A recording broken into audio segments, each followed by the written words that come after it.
Hey, good morning, guys. It's me. So this week, I just wanted to share our Monday assignment that we can do together. And so I'll start out here on our homepage, which for most of my intro and intermediate classes looks pretty similar. So we'll just go with first hour here. I'm in student view.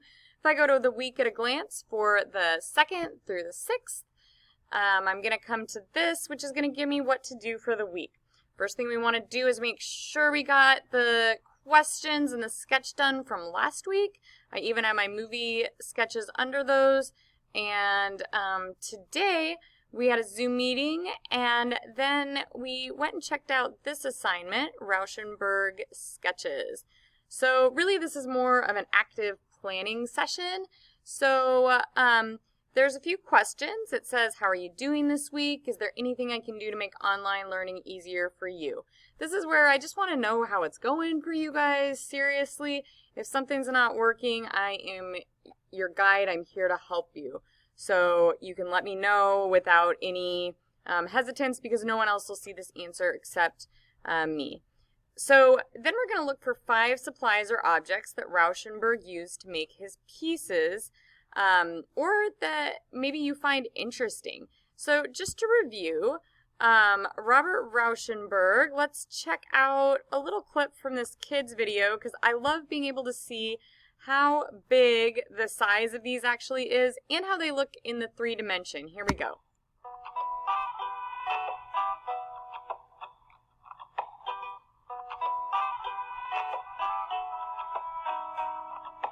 I would describe Robert Rauschenberg's artwork as unique, messy, random, creative, fascinating.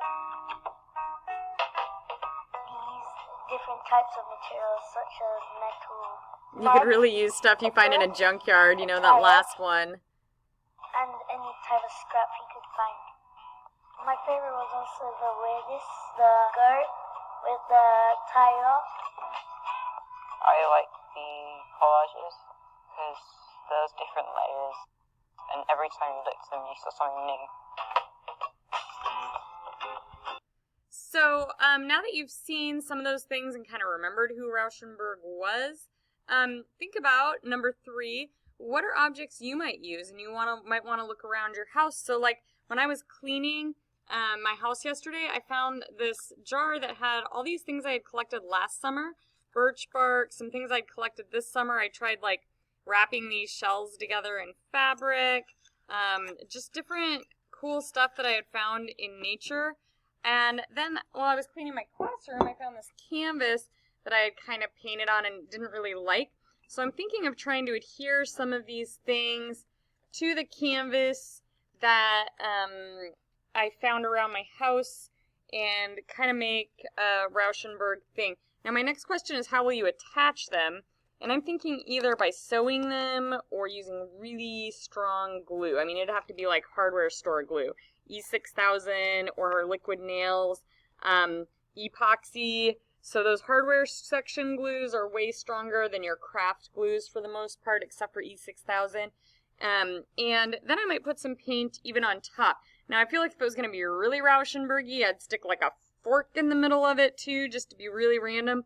So we'll just see what I find as I'm doing this. And I hope you guys will keep following me as I make this Rauschenberg. So then what things in your garage, sheds, storage areas could you use in your project? So ask your parents, even your kitchen, ask for old things, or, even go to the Salvation Army. Bargain basement's great. And if you don't have that opportunity, the wind blew really hard last night and there is stuff all over the streets.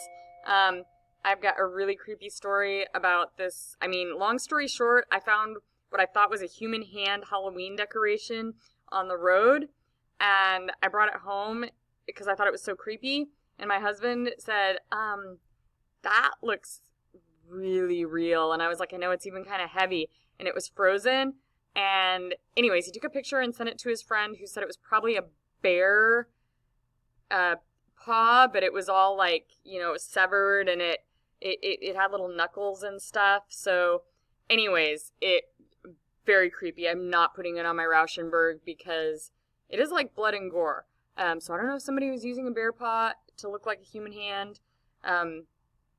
But yeah, yikes. Yeah, lots of weird stuff out on the road. But don't pick up anything that looks bad. And then think about what you're using. Tell me if it's based on your interests, a theme, a statement, and I put examples of all of those on here. Then you can press submit assignment. Again, please let me know how your week is going and if there's anything I can do to help you. You guys are so awesome. And to my first hour class, I'm really sorry that I kicked you guys all out of my meeting. Have a fantastic Monday, and I will see you guys hopefully tomorrow or Wednesday. I miss you a ton, and I just really hope to see your face on a Zoom. Pop in anytime during the day or schedule a time to come and check in with me. Bye.